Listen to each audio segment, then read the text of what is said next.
اللہ اللہ اللہ اللہ نقشبندیہ نیازیہ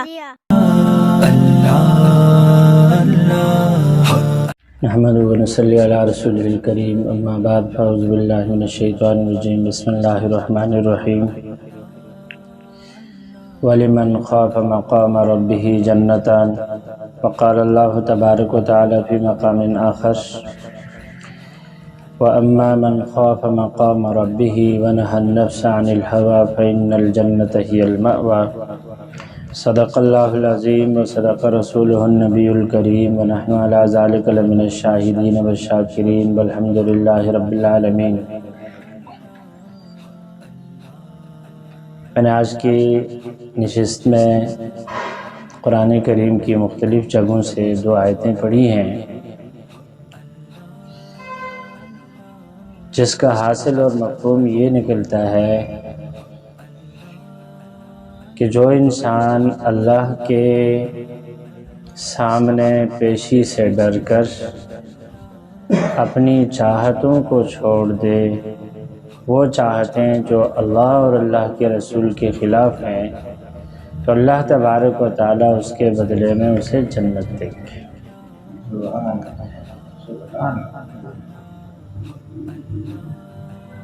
انسان کی اللہ تبارک و تعالیٰ نے پیدائش چار چیزوں کو ملا کر کی ہے۔ ہوا اور آگ دونوں اوپر کو جاتے ہیں، مٹی اور پانی دونوں نیچے کو جاتے ہیں۔ دنیا میں چونکہ ہمارا جسم، ہماری روح ہمارے جسم کے تابع ہے، جسم کو ہٹا کر روح دکھتی نہیں ہے، اس لیے جسم کے تابع ہو کر روح کو گزارا کرنا پڑتا ہے۔ اب روح جسم چونکہ بنا ہے مٹی سے اور مٹی نیچے کی طرف جاتی ہے کشش ثقل کی وجہ سے، تو انسان اپنے لیے تمام سفلی چیزوں کو پسند کرتا ہے۔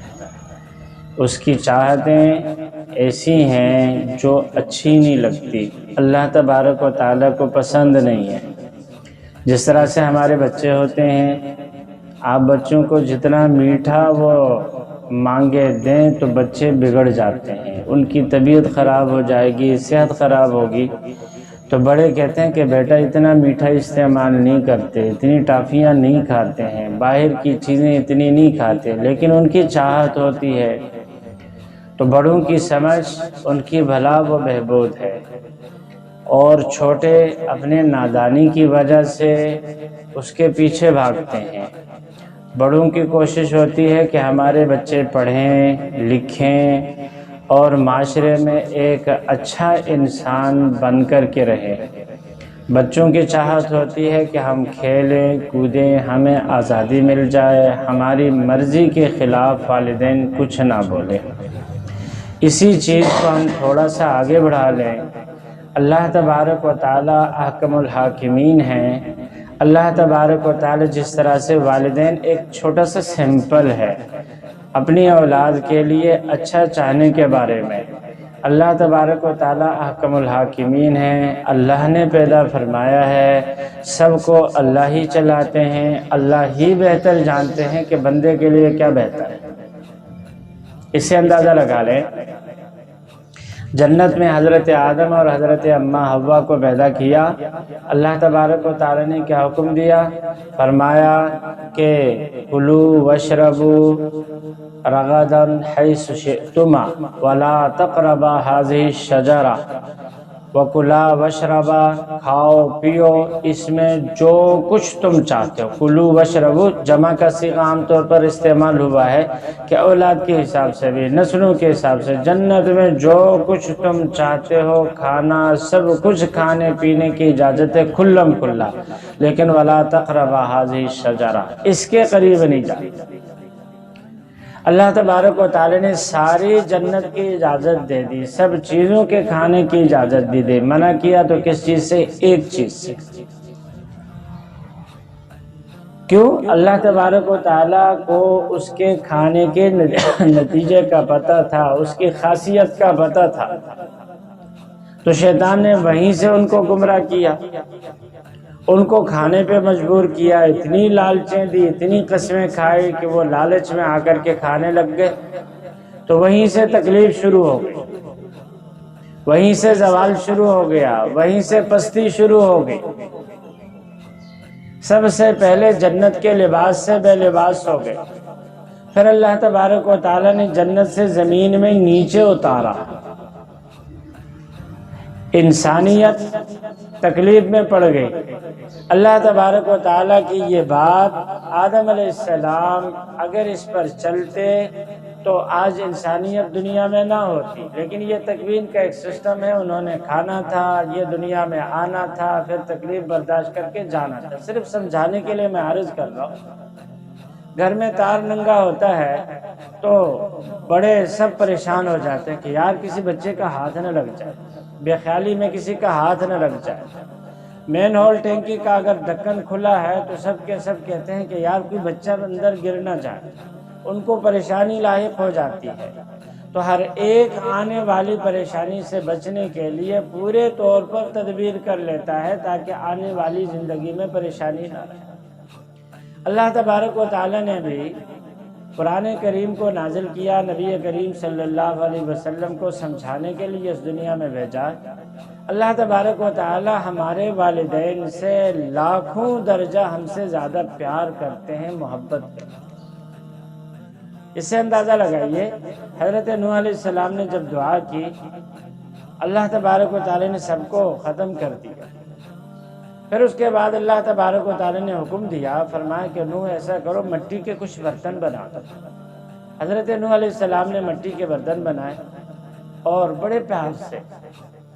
ایک چیز ہے، آپ نے دنیا میں دیکھا ہوگا، ایک انسان اپنی چاہت سے کوئی چیز گھر لے کے جاتا ہے، اور یہ ہے کہ انسان اپنے کسی چاہنے والے کی چاہت کے مطابق کوئی چیز لے کے جاتا ہے کہ یار فلاں نے بولا ہے، ہمارے استاذ نے بولا ہے، ہمارے والد صاحب نے بولا ہے، والدہ نے فرمائش کی ہے، ہمارے بچوں میں سب سے لاڈلے بچے نے فرمائش کی ہے۔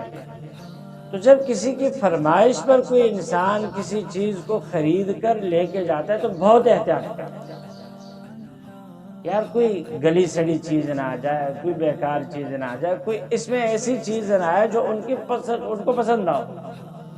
حضرت نوح علیہ السلام نے اللہ تبارک و تعالیٰ کے حکم پر مٹی کے برتن جب بنانے شروع کر دیے، ایک انسانی محنت کی جتنی انتہا ہو سکتی ہے اتنی محنت، بڑے پیار سے، بڑی مشکلات سے جو کچھ وہ بنا سکتے تھے بنا کر کے تیار کر دیا۔ جیسے ہی تیار کیا، اللہ تبارک و تعالیٰ نے حکم دیا کہ نوح اس کو توڑو۔ حضرت نوح علیہ السلام نے توڑا، لیکن توڑنے کے بعد دل کو چوٹ لگی کہ یار میں نے اتنے پیار سے، اتنی چاہت سے یہ برتن بنائے تھے، اللہ تبارک و تعالیٰ نے توڑنے کا حکم دیا۔ ایسے پریشان ہو کے کھونے لگ گئے۔ تو اللہ تبارک و تعالیٰ نے فرمایا کہ نوح برتن توڑ کے پریشان ہو گئے؟ کہنے لگے اللہ کیوں نہیں، آپ کے حکم پر اتنے پیار اور محبت سے میں نے برتن بنا دیے تھے اور ان کے توڑنے کا حکم دیا، کتنی زیادہ میں نے محنت کی۔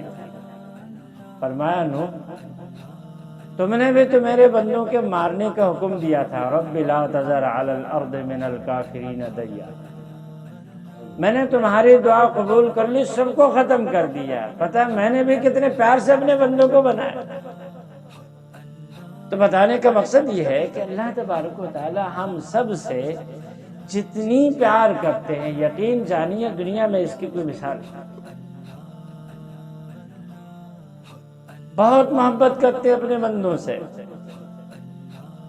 بہت پیار کرتے ہیں مجھ سے، آپ سے، سب سے۔ اس لیے قرآن کو جب آپ پڑھیں گے اور اللہ تبارک و تعالیٰ کی باتیں جو بندوں سے ہو رہی ہوتی ہیں نا، انسان جب ان باتوں پہ غور کرتا ہے تو انسان چونک جاتا ہے کہ یار اللہ کتنا پیار کرتا ہے۔ حدیث پاک میں ہے کوئی انسان نافرمانی کی زندگی گزارے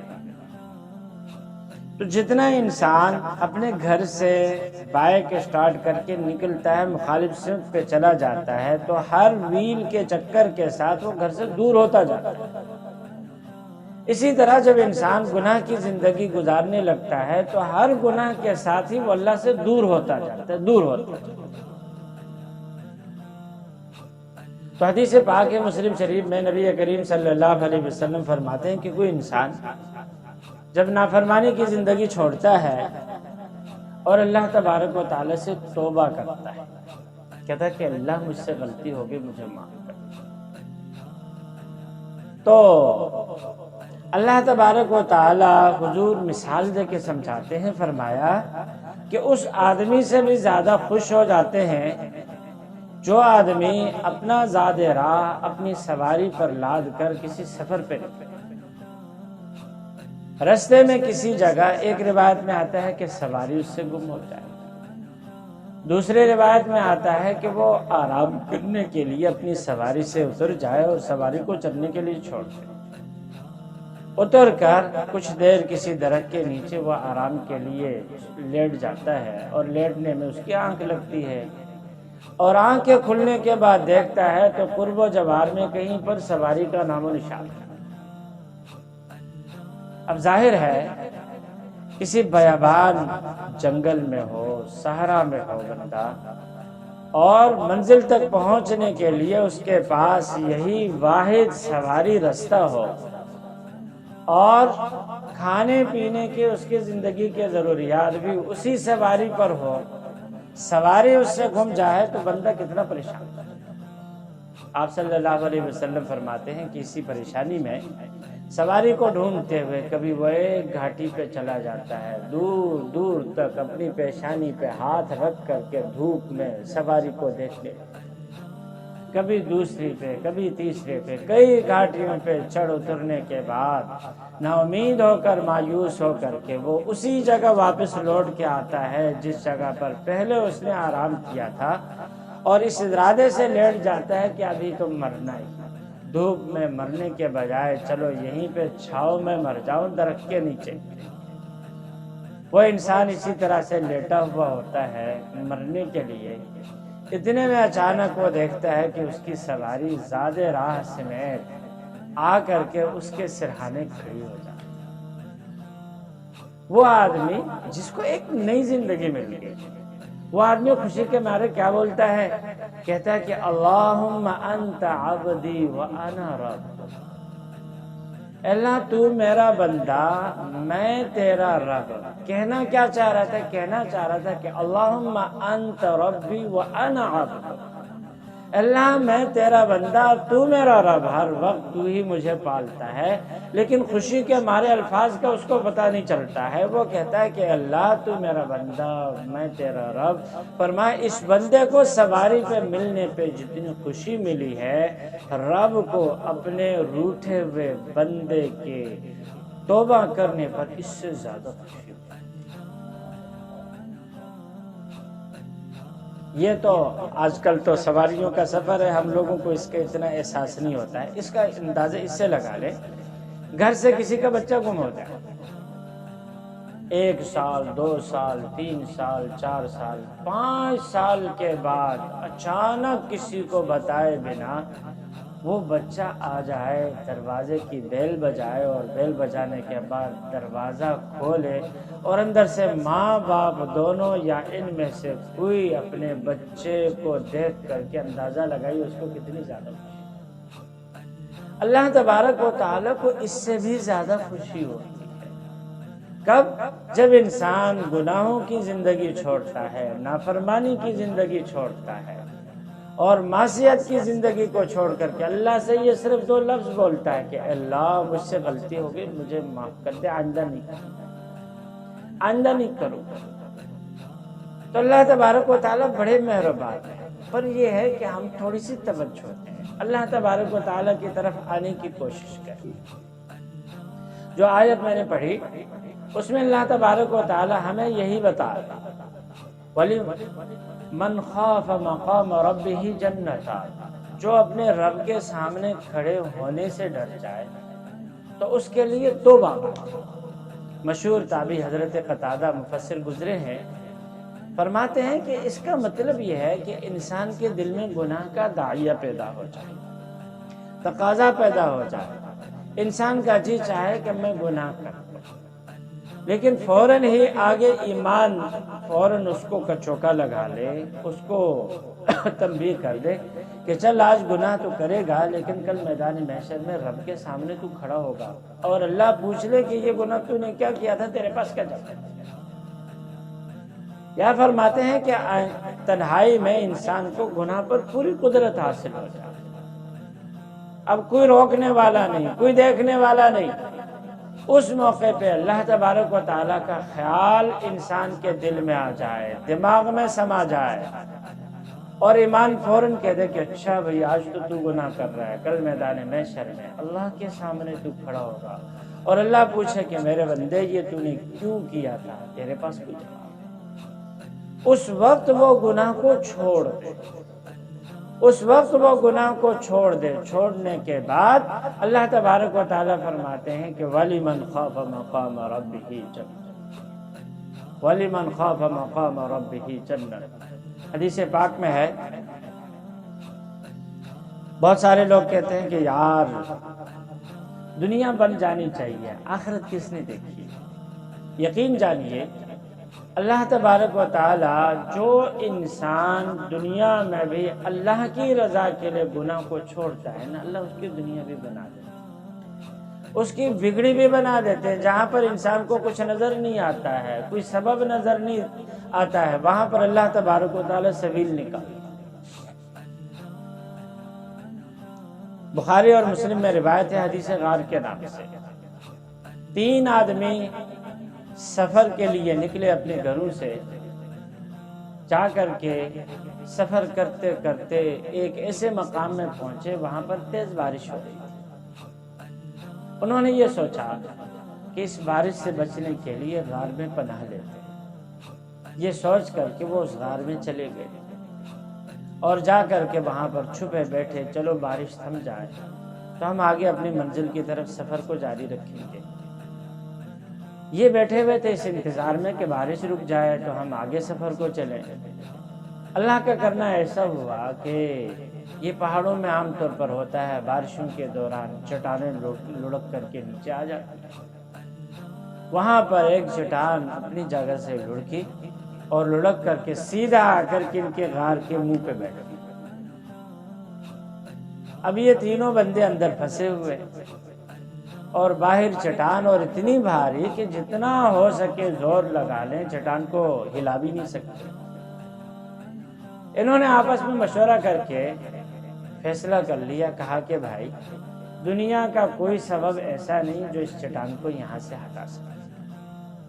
ایسا کرتے ہیں کہ ایک اللہ کی ذات ہے جو ہٹا سکتی ہے، اپنی زندگی میں کوئی ایسی نیکی جو ہم نے صرف اللہ کے لیے کی ہو، دنیا کا کوئی مقصد اس میں شامل نہ ہو، ایسی نیکی کو ہم پیش کریں، اللہ سے دعا مانگے، اللہ تبارک و تعالی ضرور ہماری مدد کرے۔ اب کیا کریں؟ تیمم کر لو اور یہاں پر نماز پڑھ لو، نماز پڑھ کے اللہ سے دعا۔ ایک نے دعا مانگی، کہا کہ اے اللہ میں فقیر آدمی، میں غریب آدمی، میرا کام تھا بکریاں چرانا، پر میں نے اپنی زندگی کا ایک روٹین بنایا تھا کہ بکریاں چرا کر شام کو واپس لوٹتا، دودھ دھوتا، دھونے کے بعد سب سے پہلے میرے دونوں ماں باپ بوڑھے تھے، ان کو میں دودھ پلاتا، جب تک ان کو دودھ نہ پلاتا کسی کو نہیں پلاتا۔ کہا کہ روز کا میرا معمول، ایک دفعہ اپنی بکریوں کو چرانے کے لیے میں دور چلا گیا، واپس جب ہوا تو رات ڈھل چکی تھی، دودھ دھو کر کے گھر پہنچا تو ماں باپ دونوں سو چکے تھے، بیوی بھی بھوکی، بچے بھی بھوکے، بیوی بچے رونے لگے کہ ہمیں دودھ پلا دو۔ میں نے کہا کہ نہیں، ماں باپ جب تک نہ پئیں کسی کو دودھ نہیں پلاؤ۔ کہا کہ وہ کٹورا لے کر کے میں ماں باپ کے سرہانے کھڑا ہو گیا اور میرے بچے میرے پاؤں پہ رو رہے تھے کہ ابا دودھ پلا لو، ابا دودھ پلا دو، لیکن میں نے کہا کہ نہیں، جب تک ماں باپ نہیں پئیں گے اس وقت تک دودھ تم نہیں پیو۔ رات کے کسی پہر میرے ماں باپ کی آنکھ کھلی، انہوں نے کہا کہ بیٹا تم آ گئے۔ میں نے جھٹ سے پیالہ آگے پکڑا دیا، ہاں اماں آپ ہی کا انتظار تھا، آپ دودھ پیئے۔ اماں کو دودھ پلایا، ابا کو دودھ پلایا، پھر اس کے بعد اپنی بیوی بچوں کو میں نے دودھ پلایا۔ کہا کہ اللہ تیرے نبی کا ارشاد ہے، تیرا حکم ہے کہ ماں باپ کی قدر کرو، میں نے اسی حکم کو پورا کرنے کے لیے یہ کام کیا۔ مولا اگر یہ کام میں نے تجھے خوش کرنے کے لیے کیا ہے، تیری رضا کے لیے کیا ہے، تو آج اس مصیبت سے ہمیں نجات۔ اس کے الفاظ میں اللہ نے اتنی طاقت رکھی، جیسے اس نے یہ الفاظ ادا کر دیے تو وہ چٹان لڑکنے لگ گئی، اور لڑکنے کے بعد ایک سوراخ ان کو نظر آیا جسے وہ آسمان کو دیکھ پائے۔ دوسرے نے جب اپنی آنکھوں سے دعا کی طاقت دیکھی تو وہ آگے بڑھا، کہا کہ اللہ ایک دفعہ میں نے ایک مزدور سے مزدوری کرائی، کچھ فرق اناج دینے پہ، جیسے 2 کلو 3 کلو جو کچھ ہوتا ہے، عربی میں فرق کہتے ہیں، تو وہ دینے، میں نے کہا یہ مزدوری کر لو، میں تمہیں یہ دے دوں۔ شام کو وہ اپنی مزدوری لیے بغیر چلا گیا، اس کی مزدوری میرے پاس رکھی رہی۔ کچھ وقت کے بعد میں نے سوچا کہ یہ اس طرح پڑی پڑی خراب ہو جائے گی، چلو اس کو کیا نام ہے تخم ریزی کرتا ہوں۔ اس کو میں نے اپنی زمین میں بویا، اس سے جو فصل آئی اس فصل کو میں نے آگے بڑھایا، کرتے کراتے ایک عرصے کے بعد جب وہ آیا تو اللہ نے اس مزدوری میں اتنی برکت دے رکھی تھی کہ اس سے ایک پورا علاقہ جانوروں سے بھر گیا۔ اتنے جانور، میں نے غلام خریدے، جانور خریدے، ایک علاقہ بھر چکا تھا۔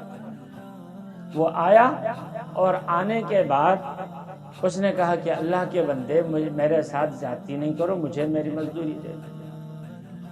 میں نے کہا کہ یہ غلام، یہ جانور جتنے آپ کو نظر آ رہے ہیں نا، یہ سب تیرے ہیں، یہ تیری مزدوری لے کے جا۔ اس نے کہا کہ یا عبد اللہ لا تستہزئ بی واعطنی حقی، اللہ کے بندے میرے ساتھ مذاق نہیں کرو، مجھے میری مزدوری دے دو۔ تو اس کو پوری کہانی میں نے سنا تھا۔ تو وہ سارے جانور اور غلاموں کو ہکا کر کے چلا گیا، اور میں جیسے پہلے فقیر تھا ویسے میں فقیر رہ گیا۔ کہا کہ اللہ اگر یہ کام میں نے تجھے خوش کرنے کے لیے کیا ہے نا، تو اس مصیبت سے ہماری جان چھڑا۔ اللہ تبارک و تعالیٰ نے اس کی بات سنی، اور وہ چٹان اور زیادہ لڑک گئی، کھلی ہوا اندر آنے لگی، لیکن اب بھی وہ نکل نہیں سکتے تھے۔ اس پہ مجھے یاد آیا عالمگیر اورنگزیب کے متعلق ایک واقعہ لکھا ہے۔ ایک دفعہ ان کے وزیروں نے ان کو شکایت لگائی، یہ جو عالمگیر اورنگزیب تھا بڑا نیک آدمی، ان کے ایک استاد تھے ملا جیون، شکایت لگائی، کہا کہ بادشاہ بات یہ ہے کہ باقی سب کے زمینوں پر ٹیکس لگا ہوا ہے، آپ کے استاذ ملا جیون ایک بہت بڑا زمیندار بن چکا ہے، اس کی زمین پہ ٹیکس نہیں، اب اس پہ بھی ٹیکس لگا لیں۔ تو ان کو پتا تھا کہ غریب آدمی ہے، ان کے پاس اتنی زمینیں کہاں سے آئی۔ رمضان میں ملا جیون عالمگیر کے پاس آ جاتا تھا، کچھ وقت ان کے پاس ٹھہر کر کے پھر اپنے گاؤں چلا جاتا تھا۔ اس دفعہ جب رمضان میں ملا جیون آ گیا تو اورنگزیب نے پوچھا، کہا کہ استاد جی کیسا گزر رہا ہے، کیسا گزر بسر ہے؟ کہنے لگے اورنگزیب اللہ تعالیٰ نے بڑا کرم کر دیا ہے، بہت کچھ اللہ تعالیٰ نے دے دی، بڑی زمینیں، اللہ زمینیں ہیں۔ پوچھا استاد جی آپ تو غریب آدمی تھے، زمینیں کہاں سے آئی؟ یہ بتانے کے لیے اچانک مجھے آیا کہ حلال میں برکت ہوتی ہے۔ کہا کہ یار اورنگزیبیت کو پوچھ نہیں پاتے، وہ تو نے کسی وقت میں ایک چونی دی تھی نا،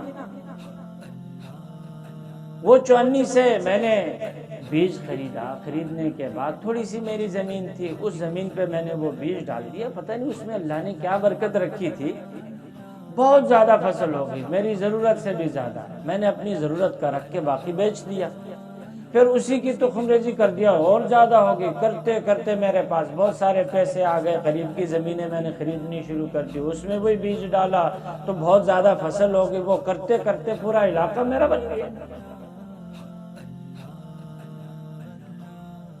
اورنگزیب نے کچھ سوچا اور سوچنے کے بعد کہا کہ فلاں ہندو زمیندار سیٹھ کو بلا لو، کہو کہ اپنے کھاتے کو لے کے آؤ۔ انہوں نے وہ سیٹھ کو بلایا، سارے کھاتوں کے رجسٹر وہ لے کے آیا،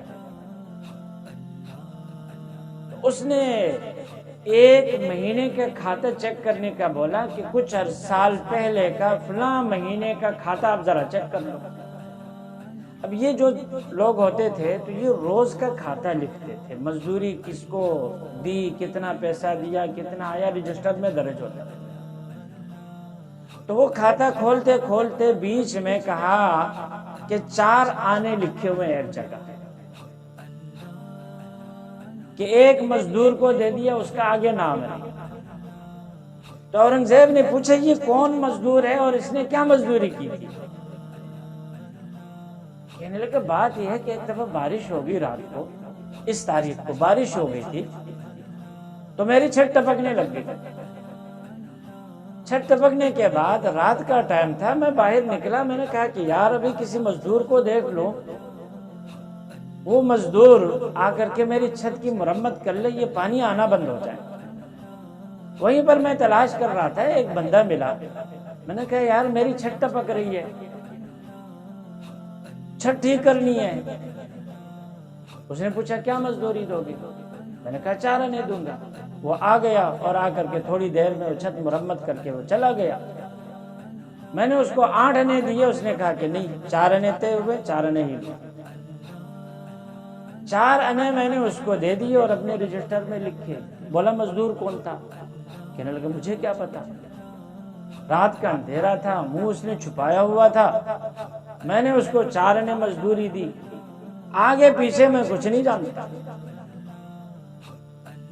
تو اورنگزیب عالمگیر نے کہا کہ وہ مزدور میں تھا اور وہ 4 آنے تم نے مجھے دیے، اور وہ 4 آنے میری محنت کی مزدوری تھی، میں نے اپنے استاذ کو تحفے میں دی تھی، جس میں اللہ تبارک و تعالی نے اتنی برکت رکھی۔ تو حلال کا جو پیسہ ہوتا ہے اللہ تبارک و تعالی نے اس میں برکت رکھی ہے۔ تو وہ آدمی کہنے لگا کہ اے اللہ اگر یہ سب میں نے تیری رضا کے لیے کیا ہے تو اس مصیبت سے ہماری جان چھڑا دے۔